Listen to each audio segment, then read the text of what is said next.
Palais du Diwam à Doha, la capitale qatari, ce lundi 17 septembre, accueil du président de la République Alassane Ouattara par l'émir du Qatar, Cheikh Tamim Ben Hamad Al Thani.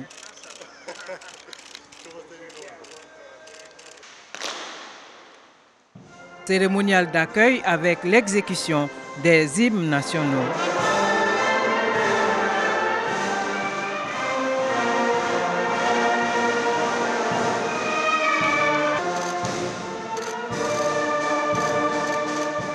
Et les honneurs militaires rendus par la garde royale. À l'issue de la cérémonie protocolaire, les deux chefs d'État se sont retirés pour un entretien élargi aux délégations.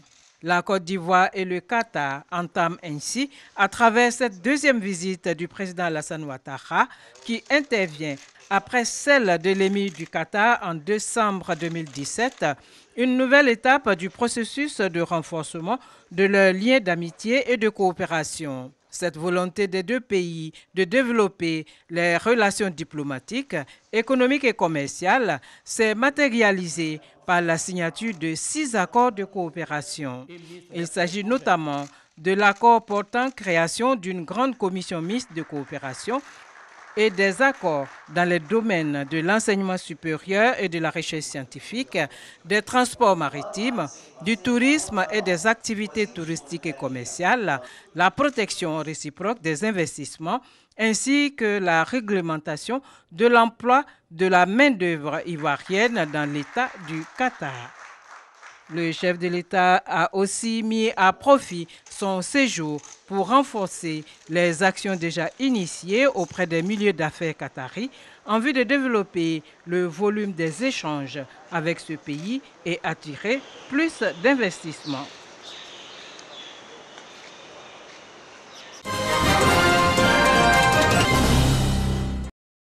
La création du parti unifié est la volonté commune de tous les partis qui se sont engagés ensemble et qui ont franchi ensemble donc une série d'étapes.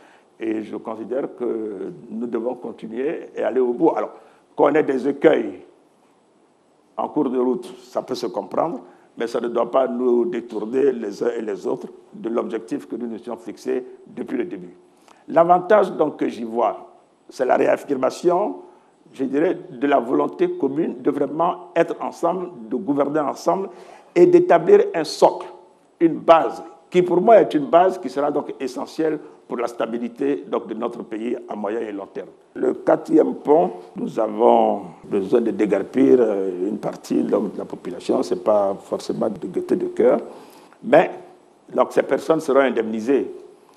Et un budget est prévu pour leur indemnisation, donc qui est d'environ 30 milliards donc, de francs donc CFA. Pour les personnes qui sont locataires, il leur sera donc versé 4 mois donc, de loyer pour leur permettre de pouvoir se reloger.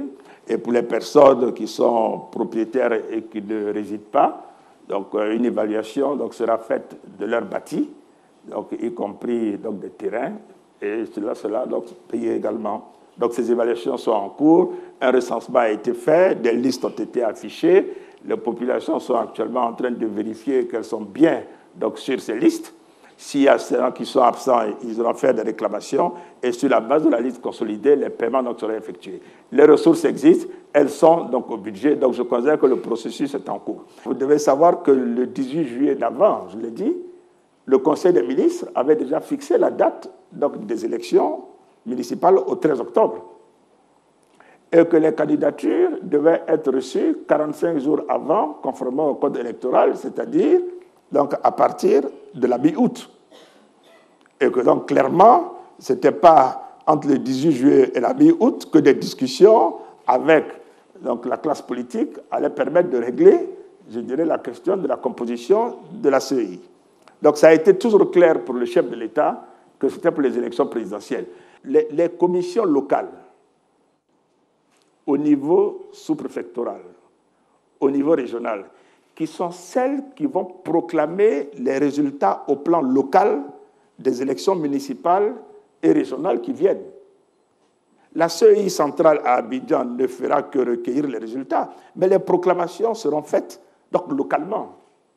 la composition des CEI locales, c'est 4 personnes de l'opposition, 4 personnes de la majorité, et cette commission locale est présidée par le sous-préfet, son représentant, quand c'est une commission sous-préfectorale, par le représentant du préfet de département quand elle est départementale, et par le représentant du préfet de région quand elle est régionale. La CEI qui compte, ce sont les CEI locales qui vont proclamer les résultats. Donc le débat de la réforme de la CEI centrale est sans objet par rapport aux élections locales.